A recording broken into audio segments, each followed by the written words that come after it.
आपल्या पुरते 3 अध्याय 11 माळा जप चालणार नाही.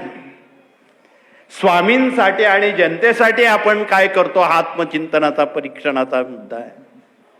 आपण काय करतो, आपल्या समस्याच कागदावर लिहून देतो. अजून त्याला विराम झालेला नाही, ते उलट वाढत चाललेलं आहे. हे आपल्या दृष्टीनं धोकादायक बाब आहे.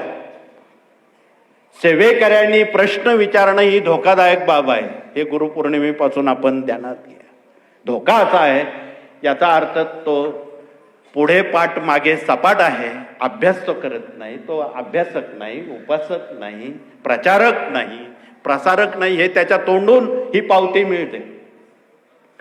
म्हणून जो सेवेकरी प्रश्न विचारत नाही, जो अभ्यासक आहे, तो खरा सच्चा सेवेकरी आहे.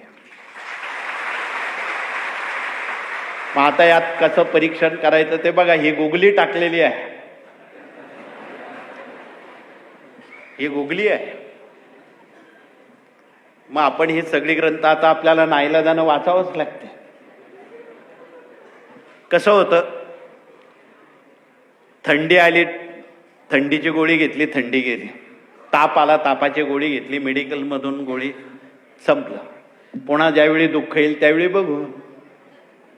असं करून चालत नाही. मी वेगळ्या मुद्द्यातून बोलतोय. हा मुद्दा वेगळा आहे की ज्यावेळी आपल्याला संकट येईल त्याच वेळी आपण स्वामींचे पाय धरावेत असं नाही.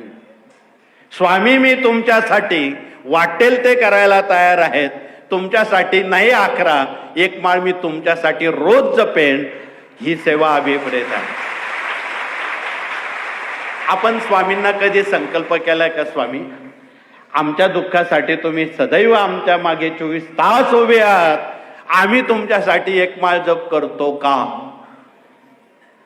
असं अजून आमच्याकडे गेल्या 50-60 वर्षात कोणी विचारायला आलेलं नाही. म्हणून आजच्या गुरुपौर्णिमेच्या उत्तर सूत्रात आपण स्वामींना सर्वजण शरण जाऊ. काही नाही, फार वेळ लागत नाही, 2 मिनिट फार झाले. स्वामी आम्ही तुमच्यासाठी, तुम्ही 24 तास, आम्ही 2 मिनिट तुमचा 1 माळ जप रोज करू, असा आपण संकल्प करू. मग बघा काय अनुभूती आहे.